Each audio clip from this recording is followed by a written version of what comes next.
guys, I hope you're super excited for your photosynthesis inquiry lab. Miss Dominici and I and Miss Bowen and Miss Adler spent a lot of time making these kits so we can have a little science at home with you. So we're super stoked. And thanks to those teachers who aren't science teachers who helped us out. So I know you're really excited, but wait till you get home to open your kit. So inside your kit, you're gonna have a little data sheet with some information on it for the lab. That's gonna come later in the experimental phase, so just wait until we start talking about that in class, but don't lose it. The next thing you're gonna have is a little information card with a QR code on the back to this video. Again, that can go off to the side or you can read along. It's the same information as this video. You're going to need a Sharpie and a pencil to help you get started. So let's dig in.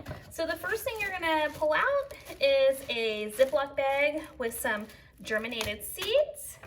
We have 2 cups. I want you to think about why might we have 2 cups for this experiment? Why might we have 2 germinated seeds? If your seeds are moldy or you think they might be duds, don't stress, we've provided you with 2 extra seeds, and shout out to Miss King. These seeds are from our very own Vita Garden. If you remember last year in the 300 wing, the giant beautiful sunflowers, well, these are from our sunflowers, and we might just have a little competition to see who can keep their sunflower growing the longest and who can get the biggest. So here are your extra seeds, and you're gonna have a little bag of soil. So what you need to do is we need to first prepare the containers. We need to poke holes in the bottom, so I got this nice sharp pencil and I'm going to poke 2 holes in each of the cups. I want you to think about why might we need to poke holes in the cups? Why might we need to do that? It's so that they can drain, right? And then we need to write control on one of them. Again, we're just setting up our experiment and we need everything to stay the same between the cups. They need to get the same amount of water, the same amount of sunlight until we start our experiment. But it's probably easier to write on your cup now rather than later. So you have a control cup, you have your experimental cup, and they have holes in them. Once that is done, you're gonna take your little bag of soil and you're going to try your best to evenly distribute the soil between the 2 cups. You can see I'm a little messy. It's okay. Never fear. Never fear. It's just fine. No big deals. You can always clean your mess up later. So you're gonna distribute the soil in each of your cups.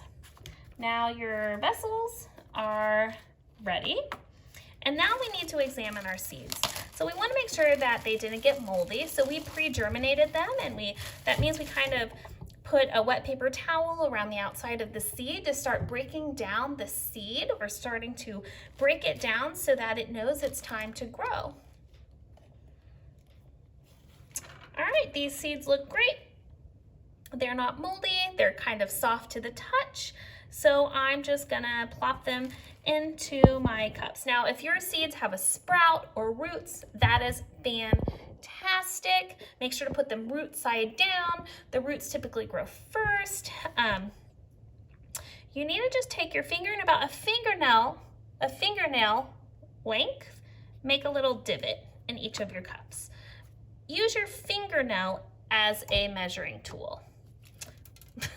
Well, you'll probably do that too. So just use your fingernail as a measuring tool. Take your seed, plop your seed inside, gently cover it up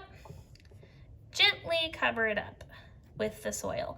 Now, here's an important part. You want to keep it where it can stay a little warm and where it's going to get a little sunshine. It doesn't necessarily have to be outside. It still gets kind of cold outside, but we do need to water it. Now, we don't want it to be super wet.